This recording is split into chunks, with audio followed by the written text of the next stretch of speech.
Le dépouillement. Le dépouillement, c'est un peu comme un phénomène naturel qui survient pendant une certaine phase du cycle de l'année. Donc si on prend l'exemple de l'année, ça correspond plus à l'énergie de l'automne, donc qui nous demande quelque part de laisser les choses, de laisser des choses derrière nous, d'apprendre à dire au revoir à certaines parts de nous, à certaines situations de notre vie, à certaines personnes et parfois à des choses que nous avons voulu mettre en place et que nous n'avons pas réussi. Et donc, quelque part, il s'agissait d'un apprentissage.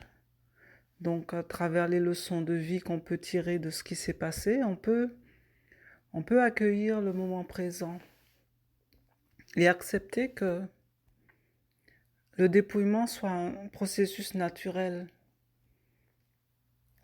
Car quand on n'accepte pas les choses, on entre en résistance. Et donc la résistance crée un trouble, une forme de stress. Et quand ça s'installe, des choses se cristallisent dans le corps et on commence notamment à avoir des raideurs, des douleurs, des maux. Ça peut être au niveau de la tête, au niveau digestif, etc. Donc c'est vraiment le fait de ne pas être à l'écoute de soi, de ses besoins intérieurs, mais aussi le fait de voir ce qui se passe à l'extérieur de nous, de notre vie, comme quelque chose d'extérieur à nous. Or, tout ce qui se passe en nous et autour de nous font partie de notre univers. Donc quand on dit l'année, les 4 saisons, les cycles astrologiques, les cycles lunaires, notre vie familiale, notre vie amicale, amoureuse, notre vie professionnelle. Nous avons tendance à séparer les choses comme étant des choses distinctes. Or, tout est un à l'intérieur de nous. Et c'est justement en vivant ces phases, en vivant ces cycles, que nous sommes amenés à intervenir, à conscientiser ce qui se passe dans tel ou tel domaine de notre vie.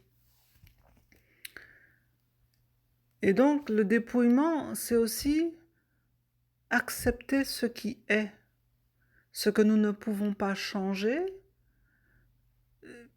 mais ce que nous pouvons accueillir sous forme euh, de vibration et d'énergie. Si je prends l'exemple de quelqu'un qui a travaillé pendant plusieurs mois sur l'atteinte d'un objectif, par exemple concret et matériel, ça peut être par exemple l'acquisition d'une maison.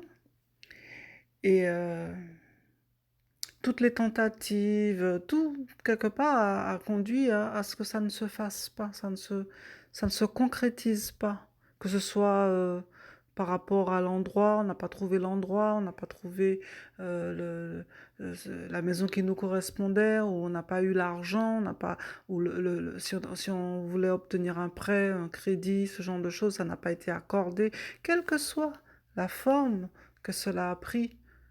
Mais le fait de n'avoir pas réussi à concrétiser cette chose nous amène à nous remettre en question, à nous poser la question. Et souvent, on regarde ce qui n'a pas fonctionné, mais on ne se pose pas forcément la question, mais pourquoi ça n'a pas fonctionné? Et donc, c'est toujours revenir à l'essence des choses, au pourquoi des choses, au commencement.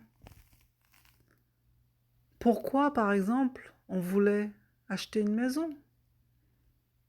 Et si on remonte ce fil, ce fil nous ramène à nous, à, à pourquoi on fait les choses, euh, pour quelles raisons, qu'est-ce que ça nous apporte. Est-ce que c'est un fondement? Est-ce que c'est essentiel? Est-ce que c'est vital? Voilà, tout un tas de questionnements qui fait que on revient à nous et on s'interroge, on se pose des questions. Mais des fois, il n'y a pas besoin vraiment de se poser de questions. Des fois, il faut juste regarder les choses comme étant ce qu'elles sont. Ok, on a fait des démarches pour obtenir quelque chose de précis, on n'a pas obtenu ce qu'on voulait, et pourtant, on est face à cette réalité. Donc, qu'est-ce que je fais? Qu'est-ce qu'on fait de cette réalité? Comment on vit avec ça? Comment on continue d'avancer avec ça? Pourquoi tout simplement ne pas voir les choses telles qu'elles sont? Pourquoi mettre du ressentiment? Pourquoi mettre euh, le fait de ne pas y être arrivé comme un sentiment d'échec? Pourquoi est-ce que l'humain, l'être humain dans sa nature, complique tout et essaie de tout analyser, de tout comprendre, de tout décortiquer et de mettre quelque part des mots sur des événements, sur des choses qui, quelque part, sont des processus? Oui, on veut obtenir des choses dans la vie. Oui, on veut gagner de l'argent. Oui, on veut trouver le partenaire idéal. Oui, on veut avoir une belle vie. On va avoir, voilà, etc.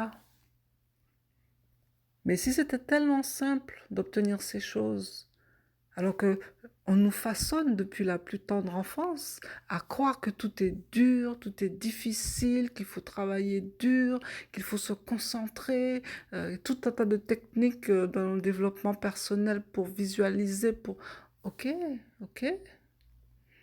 Mais si on regarde bien ceux qui réussissent vraiment, est-ce que par hasard ils n'ont pas appliqué la loi du moindre effort? Ou simplement parce que il y avait quelque chose à l'intérieur d'eux qui savait. Parce que bien souvent, quand on réussit quelque chose ou qu'on échoue en quelque chose, quelque part on le sait. Mais voilà, parce que il y a le regard des autres, il y a parce qu'on veut prouver aux autres, il y a etc. Toutes ces choses qui font que on se ment à soi-même et on commence à mettre des mots, des ressentiments, des choses. Voilà, on essaie de se justifier.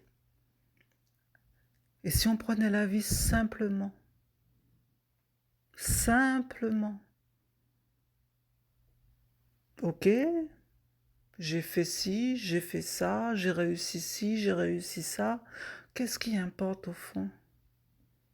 C'est d'être léger, d'être en paix. Car ce qu'on veut par-dessus tout, c'est être libre, en sécurité, en paix. Mais tout ça là, c'est pas à l'extérieur. C'est vraiment un état d'être profond, intérieur.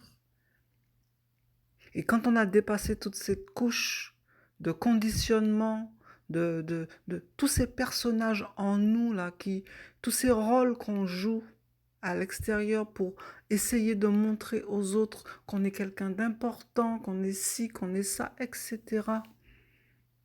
Quand on a traversé tout ça, qu'on a enlevé tout ça et qu'on touche au cœur de soi, de son authenticité,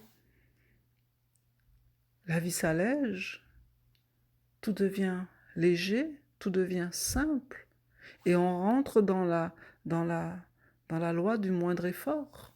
Mais pour cela, il faut accepter de se dépouiller de tout ce qu'on a accumulé comme bagage, comme désir, comme souhait. Non pas qu'il faille réprimer ses désirs, mais être dans le courant de la vie, vivre les choses dans l'instant présent et les laisser passer. Car une douleur, bah, sur le moment, on se coupe le doigt. Oui, ça fait mal. Ça saigne, voilà. On met un petit pansement par-dessus. Et voilà, la nature fait le reste. Ça guérit. Pareil, la joie, ben, vivons intensément les choses. Et la dualité, quelque part, c'est de vivre les choses en dualité. Oui, non, mais si on laisse le courant de la vie circuler, la dualité aussi, elle nous traverse. Donc vraiment, aujourd'hui, ça va jamais te parler de cet état de dépouillement qui est un état naturel et que nous devons aussi accepter, accueillir et même quelque part pardon, cultiver. Et avec l'énergie qui vient vers nous, là, c'est vraiment, on est à l'aube de 2022 et c'est vraiment ce que je ressens, que je perçois. La nature va nous obliger à nous dépouiller. Alors dépouillons-nous, acceptons de se dépouiller, car elle va nous y forcer. Et ça va être douloureux, ça va être un déchirement, ça va être des souffrances, des peines, peut-être des catastrophes. Acceptons de nous dépouiller, de nous délester du passé, des choses, des illusions cosmiques que nous avons, que nous avions, et laissez entrer ce souffle nouveau. Et n'y mettons aucune attente, aucun espoir, aucun vœu. N'écrivons pas, s'il vous plaît, n'écrivons pas l'avenir. Toutes ces histoires de nouvelles terres, illusions, illusions. Accueillir le souffle, le renouveau de la vie dans cet instant présent. Comme un inspire et faire descendre ça à l'intérieur de soi, dans toutes ses cellules. Se laisser traverser, tout simplement. Laissez l'être en nous être, tout simplement. Merci.